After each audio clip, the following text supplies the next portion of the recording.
So everybody, welcome back to the Scattered Chaos podcast. My name is Jeff Downs, and I am here today to introduce an amazing man who I've known of and heard of and been exposed to since my early days as a young police officer back in the 90s. Colonel Dave Grossman is at the forefront of training military law enforcement personnel. He is a former West Point psychology professor, a ranger, Army Ranger, retired. He's founded Killology, which is a study of various aspects of combat and law enforcement perspectives and uses of force. I could go on and on. He's written so many books on combat, on killing, I think on hunting I saw, which I've got to read, and many others that you could find at all of your places to buy books, Amazon, etc. The man is a legend in our perspective, in our world of military and law enforcement, and I am so honored to have Lieutenant Colonel Dave Grossman joining us today. So thank you, Colonel. I appreciate you, and welcome to the Scattered Chaos podcast, where we talk about anything and everything, sir. All right, well, let's start with what you all are doing, because I'm a huge fan of what you're doing. Thank you. I've lost a brother and two nephews to suicide, and the service dog is the ultimate lifesaver preventer of suicide. One of my nephews was a GWAT, Global War and Terror veteran, and there's just no doubt if he had had a service dog that he would not have taken his life. I was recently at a consortium, the Wounded Blue Conference in Las Vegas, focusing primarily on law enforcement suicides. It's just tragic. LA Sheriff's Office had 3 suicides in one 24-hour period. Yeah. These are tragic times. And in a minute, let's talk a few minutes on the dynamics of suicide. There's a few things we can give people right now that are life-saving. But we were talking about the service dogs, and we do not know of a single instance where somebody with a service dog had taken their life, not one. Right. We've had several testimonials. One case, a guy said, a gun in my mouth, and I looked at my dog and said, I can't do this to you. I can't do this to my dog. Right. The first thing you're going to do is try to get that dog away, and then alarm bells need to go off. Big time alarm bells need to go off. Right. So I'm a huge believer in the service dog, but right now, the only thing available is a Rolex. $25,000. $10,000. My wife has had 2 service dogs, and they've been of incredible value to her. Mostly emotional support. I'm on the road constantly, and she's back here holding things together. It's an amazing woman, 48 years, my bride of 48 years, my high school sweetheart. And that's awesome. I tell people she was 15, I was 17 when I proposed to her. We are from Arkansas. She's been with me across all these years, and I've done amazing things and raised through, the 3 incredible boys, and now a couple of grandkids in the backyard who are now grown up and out, and got a grandson in the Army, and she's driving on. But having that dog there for her was really a lifesaver, and it was one of the best investments we ever made. Yeah. But this idea of what that dog does for us, first and foremost, it gets you up every morning. Right. They say, they're going to crap on the floor. Come on, I need to go, right? And that dog's in your face and they'll lick you, and that dog is always up. Dogs are never depressed. I don't know why. Exactly. They're never, they're always up. They're always positive. They need to go outside. They want to go outside. And there's great value in going outside, and, they get you up in the morning, they get you out, they get you positive. But here's what I think is one of the key factors. Dogs are a pack animal. Right. If you got one dog, leave them alone at home. It's solitary confinement. It's torture. Don't do that. Don't do that. You need at least 2 dogs. Right. You leave 2 dogs at home, they're good to go. Right. I mean, look at prison. You got a cellmate, and you're fine. You take them away from that cellmate, put them in solitary confinement. It's one of the most harmful things you could do to that person. Right. The same thing's true with dogs, and it is true with humans. We're pack animals. We're not meant to be alone. And so when you got that dog with you, you're never alone. They go to the bathroom with you. Come on, you go to the bathroom with them. It's all fair. Right. If they go to the restaurant with you, they go They go to the store with you. They're always with you, never alone. They got your six. They got your back. Yep. You can sleep soundly at night because your little LPOP, your little sentry is on duty, ready to pop up at any sound. Exactly. You can actually get that good quality sleep that's so critical. We'll talk about sleep in a minute. But what I tell people, and we talked about this at the Wounded Blue conference, there's nothing wrong with the Rolex, nothing wrong with buying a Rolex, nothing wrong with selling a Rolex. But dang it, we need some Timex. We need a Timex out there. And what I tell everybody is just get started on your own. There's no great regulation on service dogs. There's no great, all of the restraints are empowering you as the service dog owner and restraining other people. Right. You don't have to have certification and licensing or any of that stuff. It really, and from state to state it changes, but it's always absolutely minimal. But get a good dog. Right. A good dog, and train them well. Don't let it embarrass you. I give my wife's service dog a workout the other day. We were at a knife show, at the armory, and I tell her to just an old chocolate lab, and I tell her down, and she'd get down. I drop the leash on top of her, and I go, in a little area that was kind of crowded, and people say, "Whoa, that's a real service dog. That's the real thing." Right. And get a really good dog. Train them well so they won't embarrass you.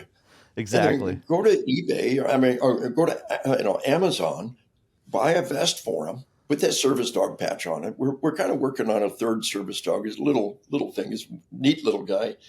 And we're putting in a service dog in training. He's in training. Well, everybody has to train, right? Right. But don't wait to get 25,000 out. Now get a Rolex if you can. And you guys are in the process of making that Rolex. But the goal, you've told me that you're also looking at moving towards that Timex option. Right. And get a good, dog, train them well, bond up with them, and then you're never alone. You're never separated. That's the key. And there's enormous value in that. And this is life-saving. This is not, gosh, it'd be kind of cool and this your buddy. No, this is a lifesaver to prevent suicide. That's just this huge killer of across our whole society. Suicide has exploded. Yeah, now, definitely. As mentioned, I do a lot of work on suicide. And an aside, one of the huge factors in suicide, nobody knows, and it's so dang important, is the link between sleep deprivation and suicide. So taking your own life is not a natural act. Right. You have to have profoundly impaired judgment to take your own life. You have to, every living organism has a desperate drive for self-preservation. And alcohol and suicide have always been related. Alcohol creates impaired judgment, and you take your life. Alcohol and suicide have always been related. But the thing to understand is sleep deprivation is a huge factor in suicide. Do an online search for suicide and sleep deprivation. Boom, it'll come right up. Right. One of the best meta-studies on suicide says not only is sleep deprivation a key factor in suicide, it's the most remediable factor. Look, if we gave a damn about suicide, the first thing we would be looking at is sleep deprivation. We can't do much about your relationship right now. We can't do much about your finances. But we can, by God, get you a good night's sleep. Yeah. Now, don't take this out of context. It's more complex than that. But you've always heard, take 2 aspirin, call me in the morning. Right. Well, now it's take an Ambien, call me in the morning. Mm-hmm. It's more complex than that. Right. They need a safe place to sleep. They need somebody to provide sentry duty for them. They need to know that they're going to be safe, they're going to be secure, that there's a friend there providing security at the front door. But the best gift you can give somebody is a good night's sleep. Yeah. And we can do that, and we can take action on that. But what you need to understand is sleep deprivation is like being drunk, but it doesn't go away. Right. If you're drunk, it goes away in a couple hours. Right. Sleep deprivation just gets worse in a couple hours. And we're in the middle of a global epidemic of sleep deprivation. And it's the video games, the social media It's, Netflix. The head of Netflix said their number one competitor is sleep. The corporate policy of Netflix is to steal your sleep. They don't care that they're killing people. They don't care that the number one factor in an explosion of suicides at all ages. I'll give you an angle on this. If you've got kids, parenting 101 for the 21st century, when you send your kid to bed at night, take their cell phone away. Yep. No cell phone in the room, no laptop in the room, no TV. They have got to go to the room and sleep. Right. A cop came up to me during a break in one of my classes. He said, I had a good girl. He said she was one of the I mentioned that tween-age girls' suicide rate has tripled per capita in the last decade. Yeah. Every nation, every demographic group except the Amish, everybody, suicides have exploded, tripled, quadrupled, quintupled in just the last decade or so. He said, I had a good girl. She was one of those teenagers. She was an A student. She said, Dad, it's embarrassing. You don't have to take my cell phone every night. You can trust me. He said, okay, I trust you. Keep your cell phone. Family policy, cell phone, that charger, go to bed. He says a little while later, she took her life. Wow. Said, my little girl took her life. And we never knew the hell she was living in until we looked at the text messages on her cell phone. Night after night of ceaseless, relentless, vicious bullying. Wow. And you can't just ignore that. We're not wired that way. He said it was heart-rending to see her up all night long, night after night, trying to defend herself, trying to find someone to stand up for her. He said, I understood immediately my little girl was bullied to death. Wow. What I didn't understand until now, she was sleep deprived, tormented, and bullied to death in front of my eyes. He says, I can't ignore that text message in the middle of the night. How can we expect our kids to? Right. He said, the one thing on earth I did for my little girl was take her cell phone every night, let her turn off all the bad stuff in this world. Wow. So I asked everybody, who's going to be your mommy? Who's going to make you turn that thing off? Who's going to make you get that sleep? The three major killers of our kids is suicide, which is directly related to this epidemic of sleep deprivation. Traffic deaths have exploded worldwide. Yep. Decade after decade, we brought traffic deaths down. Airbags, seatbelts, medical technology. Now everywhere, traffic deaths have exploded. And the new factor, without a doubt, is this global epidemic of sleep deprivation. I had 3 teenage boys, and the number one killer of teenage boys in that time was traffic deaths, and it was my number one concern. Well, now traffic deaths have exploded, and suicides have caught up with it. But the third major cause of death, and just stay with me on this one because it's crazy. It came out of nowhere, and it's there. Is the opiate epidemic. Right. Fentanyl's an opiate. You know, we have 4 times as many people die every year from fentanyl as we had die in Vietnam. We have 4 Vietnams every year from fentanyl, and sleep deprivation creates chronic pain. You don't sleep, you're going to hurt. Right. The tendons and muscles never fully relax. So why opiates? Why not crack? Why not meth? Why are opiates suddenly the drug of choice? Right. And I'm a huge science geek. My favorite website is sciencedaily.com. Check it every day, every category. Major study about 2 weeks ago. When we treat sleep problems, we reduce opiate-seeking behavior. The link between pain and sleep deprivation is irrefutable, and you cannot deny it. So we got 3 major causes of death that have exploded. We've got suicide, traffic deaths, and opiate overdoses, and all 3 of them are linked in with this epidemic of sleep deprivation. So bring it back to the dog. Right. Now, I'm alone on the road 200 days a year for 26 years. You know, we're not meant to be alone, but when I get home, I got that little dog that nestles into the back, you know, as I sleep, and it's the best sleep I've got when I've got he's watching my 6, and he's going to be up and alert when something goes on. And so we've got to deal with this global epidemic of sleep deprivation and understand this is a key factor. And one of the things the dog does for us is give us that safe sleep. Somebody's got my 6. Somebody's got my back. He's on security. Right. You know, the military, we talk about LPOP, listening post outpost. You know, he's my LPOP. You know, exactly. It's law enforcement talk about contact cover, right? He's my cover officer. Exactly. And there's so many things we can do, but just recognize this explosion of sleep deprivation, recognize the terrible things that are happening, and recognize how much the dog can help. Oh yeah. And Yeah. and go out there and support you guys. I'm a huge fan of what you're doing. But most of all, you're talking about trying to evolve towards that Timex and finding a way to, a mechanism, make that available. And that's something, the program that you're doing, and I'm such a huge fan, and I want to help out any way I can. No, So does this all make sense, Jeff? Does it all kind of tie in? it especially does in the respect of I have two dogs at home, one of which is a retired working dog, and one of which is a Belgian Malinois. And if you have experience with those, you know how crazy they are. But that's my Yeah, pack. But giving these service dogs through Urban Paws, which is our foundation, we have people that are on duty, still active police officers that are amputees. We have a Vietnam veteran who has a dog who I've watched the transformation in that gentleman from being not cared for and nobody paid attention to him.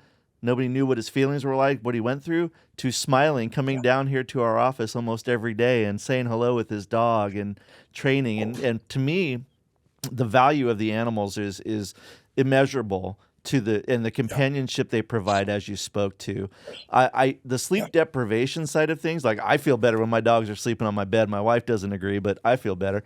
You know how that goes. But I do find the correlation of the sleep deprivation you're referring to. I have a daughter who was affected by that during COVID. She was home, she was on her phone, she was, everything was by Zoom, every school class, everything, right? And I did see the effect of the technology intrusion into her life, that was her way of communicating with her friends, or at least she thought that was the only way. Yeah.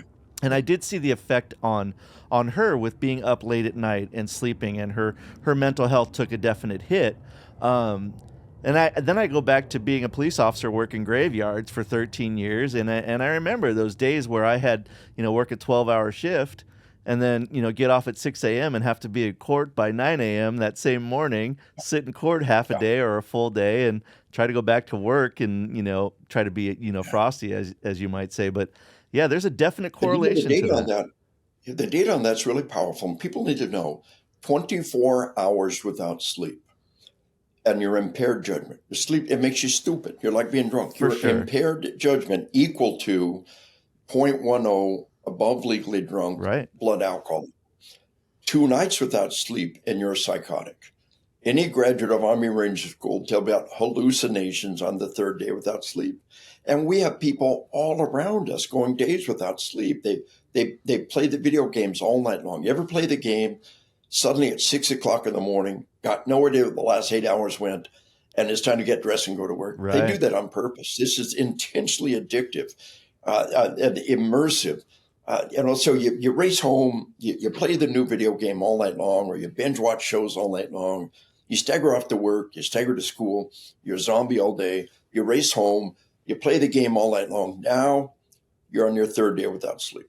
And I will tell you from personal experience in Ranger School and long deployments, on that third day without sleep, you will see things and hear things that are not there. You are just flat psychotic Wow. on that Yeah. third day without sleep. And we have these people all around us and this global epidemic of sleep deprivation. And we got these corporations who are fighting to sell this stuff to children. Not many Right. people know this. You know what? I really recommend a book of mine, Assassination Generation. I was invited to the White House as president, the President's Roundtable on Violent Video Games. Had a chance to give one book to the president. This is a book. Invited back to the White House. Had a chance to give one book to brief the vice president. This is a book.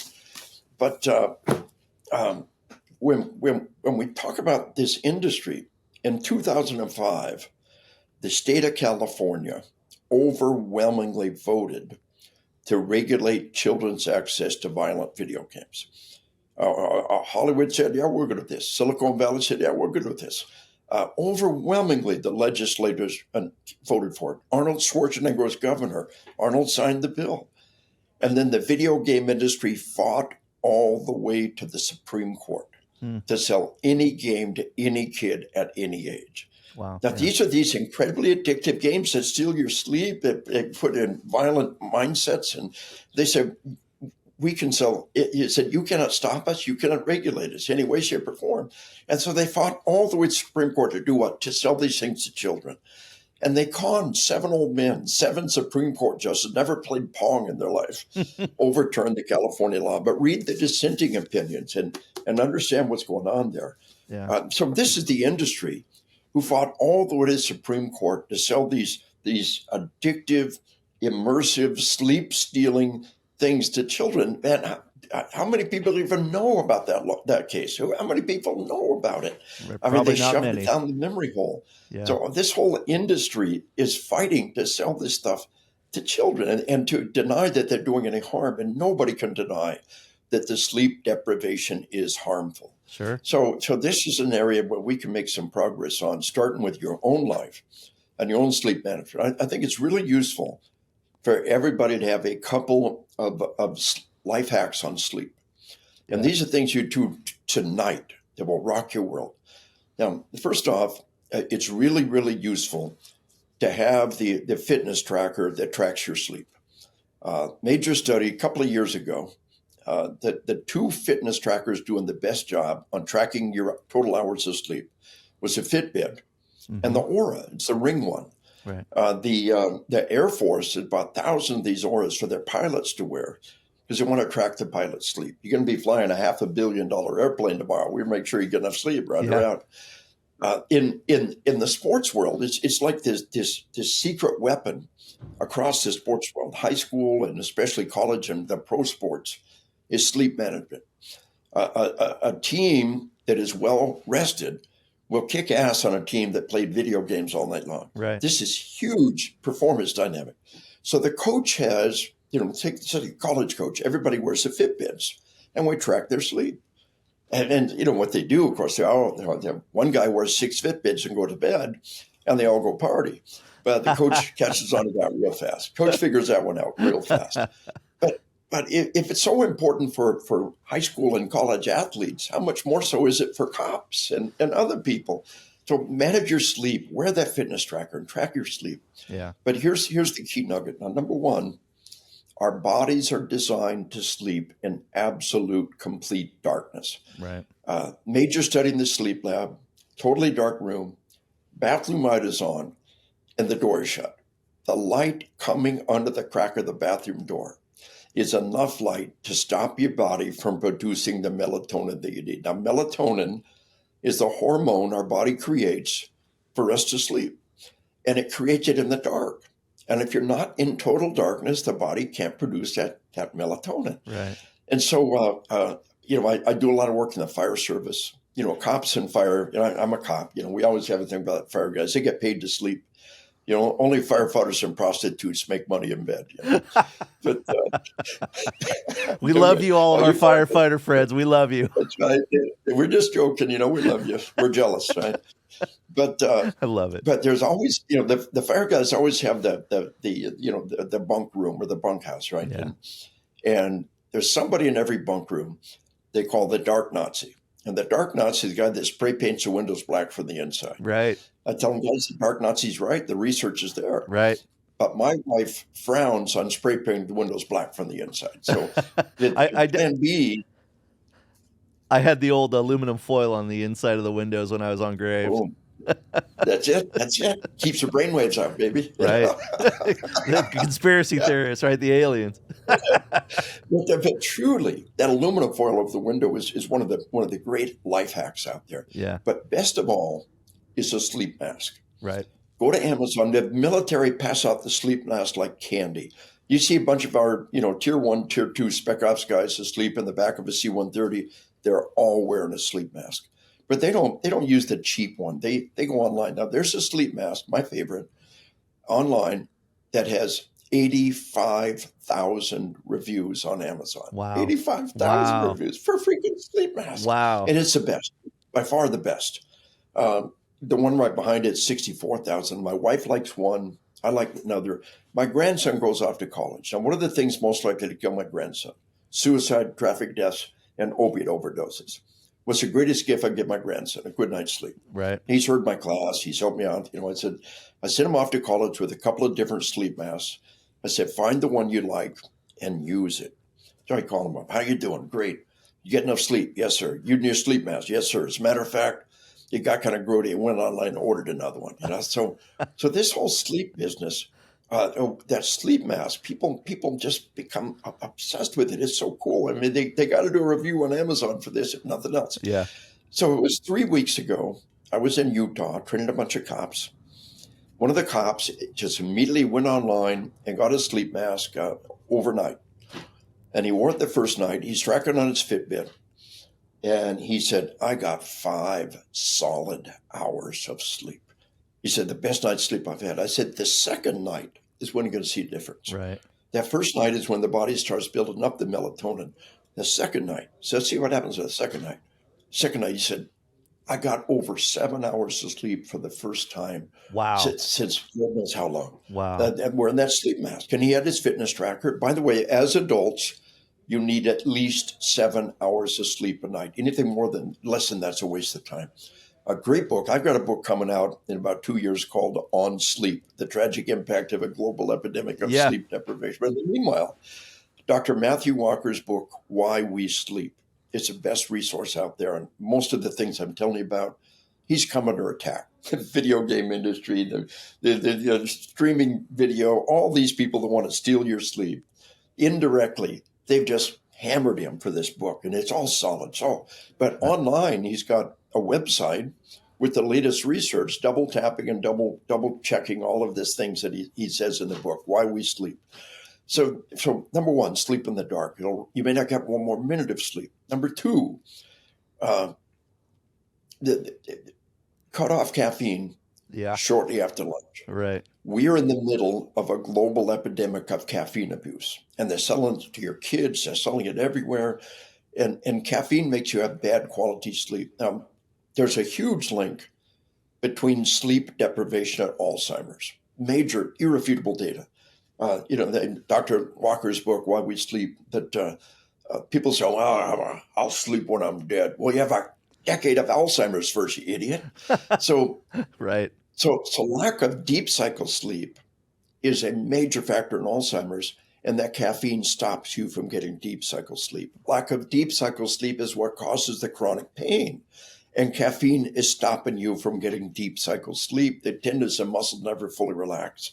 If you just do 2 things, cut off caffeine shortly after lunch, sleep, make the room as dark as you can, wear that sleep mask, double tap that, and it'll rock your world. So how people with the mask, they say, well, the mask makes me hot. Well, turn down the thermostat, turn on the ceiling fan, because research says we should sleep in the dark and the cool. Right. And that's the things you do right now that it doesn't have minimal impact on your life, but can rock your health and your performance from this point on. So I everything that you say resonates with me, and I love it, because sleep was probably the most important thing that we had as graveyard officers, right? You focus on sleep. Yeah. Now, for those in our audience that may not know about the bulletproof mindset, how do you relate and correlate what we've talked about already to the bulletproof mindset? Whether you're standing on the line and working the streets or on deployment, to being an everyday citizen, is there a relationship? Yeah. Is there a correlation to it?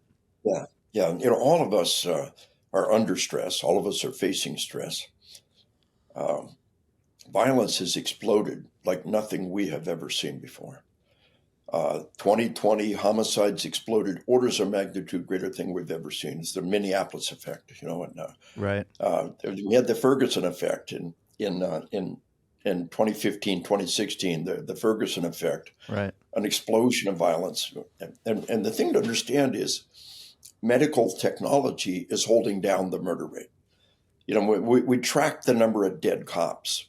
Well, the comparison completely breaks down over a period of time. The record number of cops murdered were in the 1920s during Prohibition.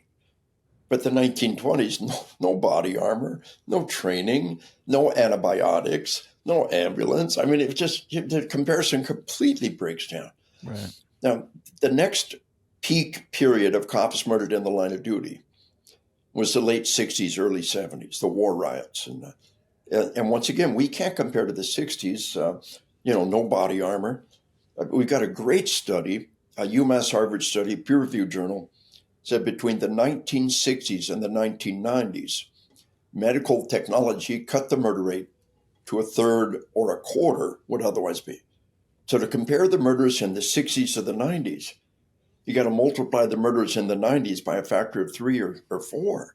And the leaps and bounds of life-saving technology in the 1990s are astounding. Right. So again, the comparison to cops murdered in the 1960s completely breaks down. But all-time record number of cops murdered in the line of duty, in spite of body armor, in spite of tactics, in spite of training, in spite of state-of-the-art, all-time record number of cops murdered in 2021. Went down in 2022, and I asked cops, nationwide, I said, what's going on here? They said, we know how to not get killed. We just don't go to that part of town no more. Mm. We know how to not get executed, not be assassinated, not be murdered. We just don't go to that part of town no more. Wow. And that part of town ain't got justice, ain't got security.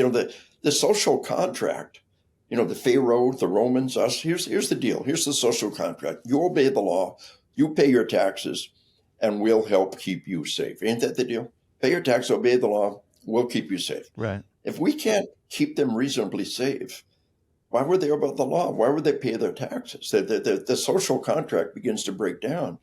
We've got whole parts of our nation today that are no-go areas for cops. They just won't aggressively police those areas. They'll drive through quickly because they're going to be ambushed, murdered, executed. Record number of cops murdered in the line of duty. So homicides in 2020 increased by 30% in 1 year. We've never seen more than a 12% increase in 1 year, and that was in the 1960s, and the comparison completely breaks down. Right. So these are stunningly violent times. The people who are victims of violence, the people who live in violent times, the people who live in violent realms, it's all of us. It's all around us. So when I talk about the bulletproof mind, we talk about people who do not get PTSD. The vast majority of veterans don't have PTSD. The vast majority of cops don't have PTSD. They have post-traumatic growth. That World War II generation, the greatest generation, they're a living example of post-traumatic growth. But a sizable portion of people do get PTSD. A sizable portion do take their lives. And so, in a nutshell, resiliency, the bulletproof mind, are people who don't get PTSD. And the first component in resiliency that I teach is motivation. To know that your sacrifice for a noble and worthy purpose. And I tell my cops, I tell my first responders that, why do we keep doing what we do? Because I love my children. I love my nation. I love my God. And love means the worse it gets, the harder we fight. And your sacrifice for a noble and worthy purpose. Nobody becomes a cop. Nobody becomes a first responder to get stinking, filthy American dream rich or to be a famous celebrity. You chose a life of sacrifice. So number one, know that you're sacrificed for a noble and worthy purpose. Number two, identify the only thing in the universe you can control and do it. And the only thing in the universe you can control is how you choose to respond. We talk about people who walked out of Nazi death camps and did not have PTSD. And one of them, a man named Viktor Frankl. Viktor Frankl said, I realized as sitting there in a Nazi death camp, the only thing in the universe these bastards can't control is how I choose to respond. Mm. The only thing in the world that you can control. You can't control what the world does. You can't control what other people do. You can only control how you choose to respond. Right. And if you give way to bitterness, or cynicism, or complacency, or denial, those are all things you can control. And you've given the world a victory with your own hand. We will not give them that victory. So getting a good night's sleep in a totally dark room, that's something you can control. Right. You can't control what idiots do. So the next step in resiliency is a positive, self-fulfilling prophecy. We talk about the balancing act between the pity party and the macho man. The expectation that combat will destroy you can become a self-fulfilling prophecy. But if there is a problem, deal with it and have confidence that help can help. We're really, really good at treating PTSD, but you got to let us know. Right. How can you help other people if you can't help yourself? Right. So it's this balancing act. Don't anticipate there'll be a problem, but if there is a problem, deal with it and have faith that help can help. And that's the path to post-traumatic growth. But the next step in resiliency is the most important one of all, to make sure your body is ready for the stress.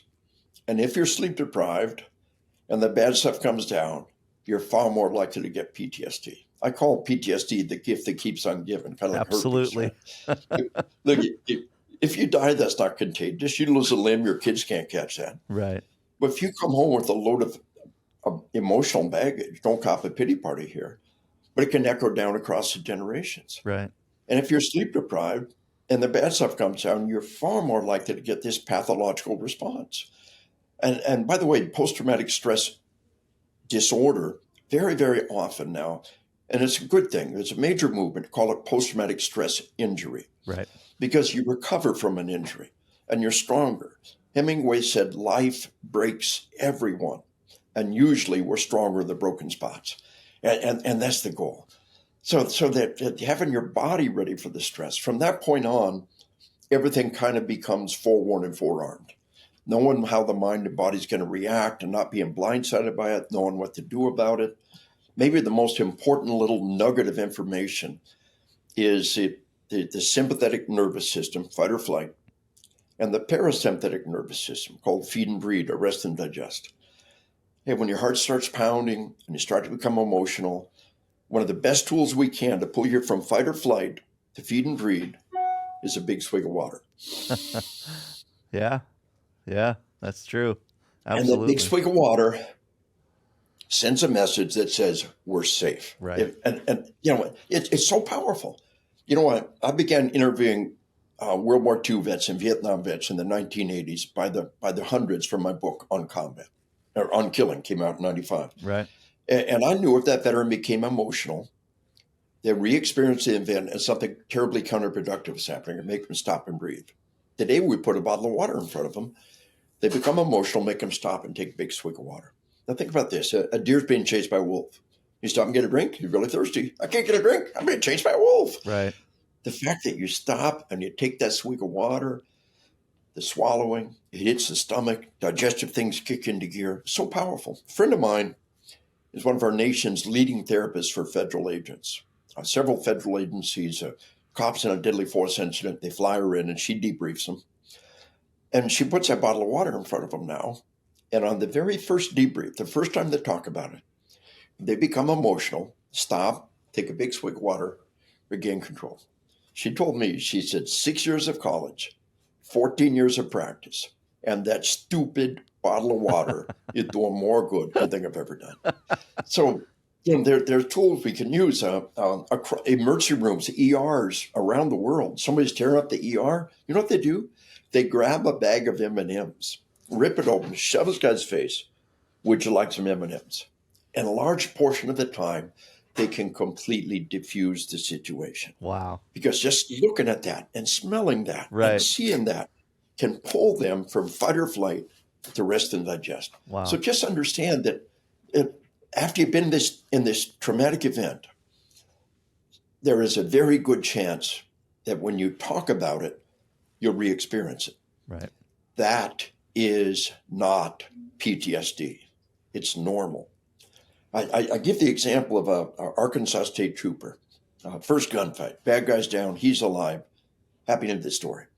He says, a week after my first gunfight, I'm sitting up in the bleachers with my wife, watching our daughter at a swim meet. And what do you suppose triggered this guy? Oh, the start of the race. Yep. Starter's gun went off when I didn't expect it. Boom. Right. Yep. His heart's pounding, gasping for air, drenched with sweat. His wife thinks he's having a heart attack. He doesn't know what's going on. But he's re-experiencing the event. Right. It is not PTSD. It's normal. How you deal with it will decide whether or not it becomes PTSD. Gotcha. Separate the memory from the emotions. But the worst thing you could do is to try to not think about it. Oh, I'd never go to another swim meet. I hate 4th of July. I can't go to the range. I can't shoot a gun anymore. Any loud noise. You will literally drive yourself crazy trying to not think about it. Yeah. You got to make peace with the memory. Got to separate the memory from the emotions. And the big swig of water, you know, the food. And that's just one trick. The doc's got all kinds of tricks. EMDR, eye movement desensitization reprogramming. You follow a visual stimulus while you talk about what happened. Well, see, the midbrain, the little puppy inside that hijacks the forebrain, that midbrain can only do one thing at a time. And while it's out front chasing a ball, following that visual stimulus, you're able to talk about it and without having the puppy come pee in your lap for the first time in who knows how long. Right. But the path to healing is about separating the memory from the emotions and being forewarned and forearmed. And things like tunnel vision. Almost everybody has tunnel vision. By the way, bad guys have tunnel vision too. Lateral movement, take you right off their radar screen. Lateral movement, we're finding on the battlefield, just rapid lateral movement, a quick sidestep is life. Wow. On the modern battlefield. Because bad guys have tunnel vision too. Auditory exclusion. Right. Hunters know that you shoot a deer and you don't hear the shot. How in the hell could we have had 500 years of gunpowder combat and not let people know that shots are going to get muted? Right. Auditory exclusion, slow motion time. I've had hundreds of people tell me they can see the bullet in combat. It's not like the Matrix where the crawls past, but maybe all of us have done airsoft or paintball. You kind of track the bullet with your eyes. That's what's happening. And it's real, and it blows people's minds, and you need to know. And then we got things like memory gaps. Half of all trained seasoned cops had blackouts, just things they couldn't remember. Yeah. Some of the stuff never comes back after a couple nights sleep. And then we got memory distortions. About 1 out of 5 just flat remembered something that did not happen. And so the debriefing is when we all get together afterwards. We all have a bottle of water in front of us. Everybody talks about what happened. Everybody's emotional. Take a big swig of water. And we fill in the memory gaps and we sort out the memory distortions. Oh, all right. Since all you guys say that didn't happen, huh? I guess it didn't happen. I must be a memory distortion. Right. Oh, everybody says that happened. I don't remember that happening. That must be a memory gap. That's okay. I'm good with that. So I've experienced all of that. Yeah, that's interesting. And knowing about these things ahead of time, being forewarned and forearmed, and one other ingredient. One of my more recent books is there's my book on combat we just talked about, right? And then we've got my book on killing, came out in '95, right? But there's the book on spiritual combat, and this isn't really about religion. It's just a question that everybody asks that we need an answer. Why does a loving God allow these terrible things to happen? Right. And we need an answer. And the answer is this. We're not God's puppets. A loving God wouldn't use us as puppets. Would a loving parent hover over their kids for a lifetime and make every decision for them? Right. Right. And you ever heard the thing, if you truly love something, let it go, it comes back at yours. That's how much God loves us. He lets us make our own decisions. And that means a lot of people make bad decisions. Right. And bad things happen. And you say, God, why don't you do something? He says, I did. I sent you. And that's our job. That's why we're here. Oh, man. And so that's kind of the whole, the final nugget in the whole equation is survivor guilt. And survivor guilt is not PTSD, it's grieving. And the key thing on survivor guilt is to work your way through it ahead of time. If this terrible incident destroys you, then you've given that criminal another victory. You've given that event another life, and we'll not give them that life. You can't change what happened. What's the only thing you can control? It's how you choose to respond. Wow. And so if you are the one that die and your loved ones are getting on, you're dead. Everybody you care about is driving on with their lives. What do you want for them? Happiness and joy. Yeah. Yeah. The fullest, richest, best I can have. That's what you lived and fought and died to give them. Now, they're the one that died. Right. You're driving on. What do they want for you?